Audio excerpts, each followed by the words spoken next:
Hello everyone, this is Sapna Dhyani Sharma with you. Welcome in my channel Learning Center. Today we are going to read Geography NCERT Class 8 Chapter 2 Land, Soil, Water, Natural Vegetation and Wildlife Resources. ये इस chapter का part 2 है। अगर आपने इससे पहले का part 1 नहीं देखा है तो डिस्क्रिप्शन में जाके पार्ट 1 का लिंक देख सकते हैं, जिससे कि आप आसानी से पार्ट 1 देख पाएंगे। तो चलिए आज का टॉपिक शुरू करते हैं। आज का टॉपिक है सॉइल। पिछले वीडियो में हमने इस चैप्टर का जो प्रीवियस टॉपिक था लैंड उसे डिस्कस किया था, और आज हम इस वीडियो में जो नेक्स्ट टॉपिक है हमारा सॉइल उसके बारे में पढ़ेंगे। तो जो सॉइल होती है वो क्या होती है? सॉइल एक थिन लेयर होती है ग्रेनी सब्सटेंस की, जिससे कि जो अर्थ का सरफेस है उसे कवर करके रखती है। इसे सॉइल कहा जाता है और ये बहुत ही क्लोजली लिंक होती है लैंड से। और जो लैंड फॉर्म्स होती हैं वो डिटरमाइन करती हैं कि सॉइल जो है वो किस टाइप की है, मतलब उस पर एग्रीकल्चर पॉसिबल है या नहीं है, या वो किसी और यूज़ के लिए है। और जो सॉइल बनी होती है वो किस चीज़ से बनी होती है? Organic matter, minerals, weathered rocks, जो कि अर्थ पे पाई जाती है सॉइल, वो इन सब चीज़ों से बनी होती है। और ये जो सारी प्रोसेस होती है वेदर्ड रॉक की, ये क्या कहलाती है? वेदरिंग कहलाती है। और इसमें क्या होता है? एक राइट मिक्सचर होता है मिनरल्स का, ऑर्गेनिक मैटर्स। तो ये क्या है? सॉइल को जो इतनी फर्टिलाइज होती है, फर्टाइल होती है, वो इन सब से, मिनरल से, ऑर्गेनिक मैटर से मिलके इसका मतलब राइट मिक्सचर इसमें होता है, इसलिए सॉइल क्या है? फर्टाइल होती है। चलिए आगे हमें यहाँ पर एक पिक्चर दिया है, इसको भी समझ लेते हैं कि इसमें क्या है।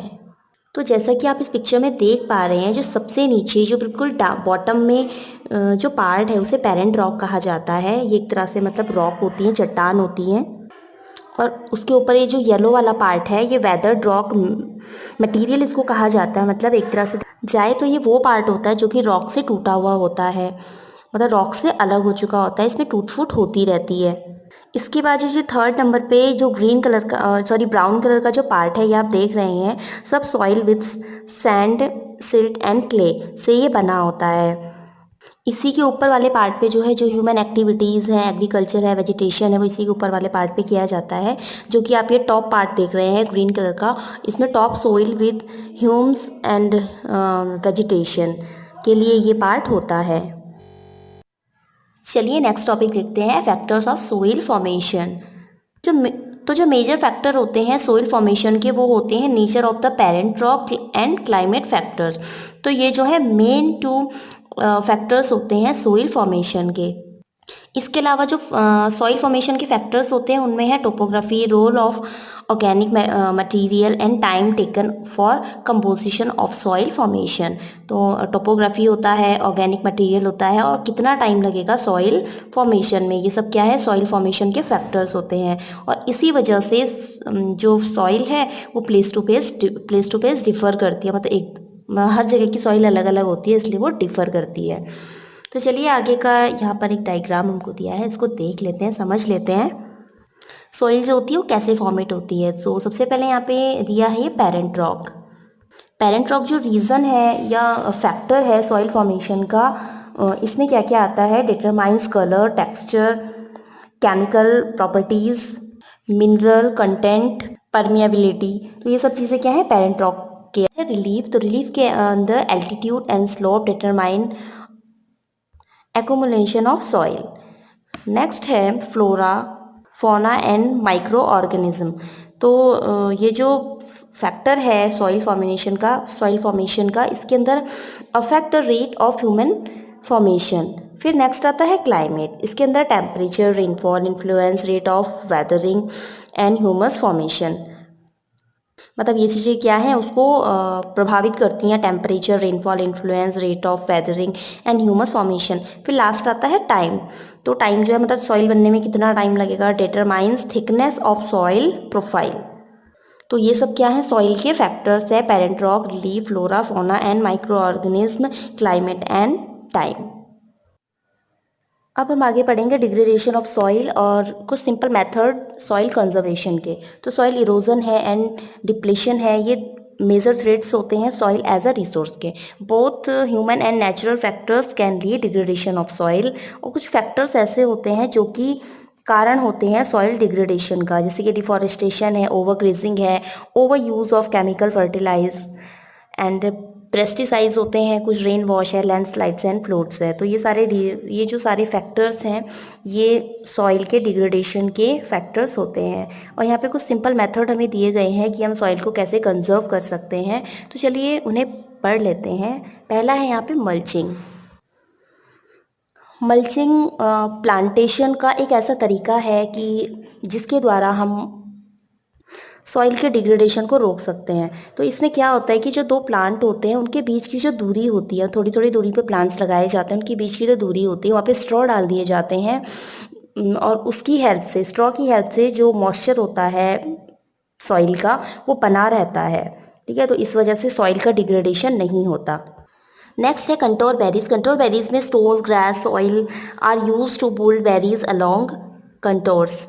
तो इसमें ये होता है कि कुछ जो प्लांट्स होते हैं या जो भी फसल उगाई जाती है उसके बीच बीच में जगह छोड़ दी जाती है, मतलब ट्रेंचेस बना दिए जाते हैं जिसमें कि वाटर कलेक्ट रहता है। इससे जो प्लांट्स होते हैं उन्हें ग्रो होने में भी हेल्प मिलती है और जो सॉइल का डिग्रेडेशन होता है उसमें भी रोक लगती है। नेक्स्ट है रॉक डैम। तो रॉक डैम जैसे कि आप जानते ही, आपने डैम देखे ही होंगे। तो इसमें क्या होता है कि एक रॉक जो होती है उसे पाइल्ड अप कर दिया जाता है और जो वाटर का जो फ्लो होता है उसे स्लो कर दिया जाता है। क्योंकि अगर जब वाटर का जो फ्लो होता है वो जब फास्ट होता है तो क्या है, सॉइल का डिग्रेडेशन होता है। और जो वाटर का जो फ्लो होता है उसको स्लो कर दिया जाता है, तो इससे जो सॉइल का लॉस होता है, जो नुकसान होता है, जो कटाव होता है मिट्टी का, वो कम होता है या ना के बराबर होता है। अब अगला है टेरेस फार्मिंग। टेरेस फार्मिंग जो होती है मोस्टली ये जो हिली एरियाज होते हैं और जैसे देहरादून, ऋषिकेश, इन इलाकों में ज़्यादा की जाती है। तो इसमें ये होता है कि जो स्टीप स्लोप्स होते हैं उन पे बोर्ड फ्लैट स्टेप्स बना दिए जाते हैं जिससे कि वहाँ पे क्रॉप्स को ग्रो किया जा सके और जो सॉइल का इरोजन है वो कम से कम हो सके। जैसा कि आप इस पिक्चर में देख सकते हैं, यहाँ पर ये माउंटेन है, इसमें एक तरह से मतलब सीढ़ीदार खेत जिन्हें कहा जाता है वो बना दिए जाते हैं और इनमें भी प्लांटिंग की जाती है, फसल उगाई जाती हैं। और इसमें जो सॉइल का इरोजन होता है वो क्या है, रुक रुक के होता है, मतलब एक साथ ही सारी जो सॉइल है वो उसका नुकसान नहीं होता या उसका कटान नहीं होता, वो एकदम बह के नीचे नहीं चली जाती है। तो इसका जो इरोजन होता है वो रुक रुक के होता है और इतना ज़्यादा सॉइल का नुकसान नहीं होता। इसे टेरेस फार्मिंग कहा जाता है। नेक्स्ट है इंटरक्रॉपिंग। इंटरनेट क्रॉपिंग में different crops are grown in alternate rows and are sown at different time to protect the soil from rain wash.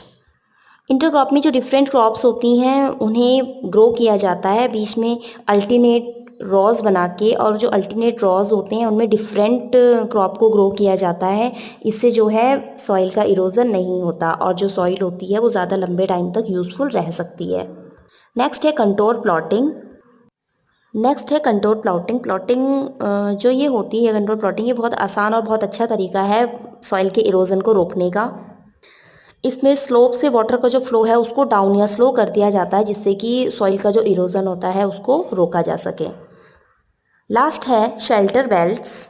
जो ड्राई रीजन्स होते हैं, कोस्टल्स होते हैं, उसमें जो ट्रीज जो है उनको एक रॉज में प्लांट किया जाता है और विंड का जो मूवमेंट है वो चेक किया जाता है जिससे कि सॉइल को प्रोटेक्ट किया, सॉइल कवर को प्रोटेक्ट किया जा सके। जैसे कि आप इस डायग्राम में देख सकते हैं, यहाँ पे जो प्लांट्स हैं उनको एक रॉज में लगाया गया है और यहाँ पे इसकी हेल्प से सॉइल इरोजन को रोका जा सकता है। तो इस चैप्टर का पार्ट 2 यहीं पे ख़त्म होता है। मिलते हैं नेक्स्ट वीडियो में इस चैप्टर के पार्ट 3 में। तब तक के लिए गुड बाय।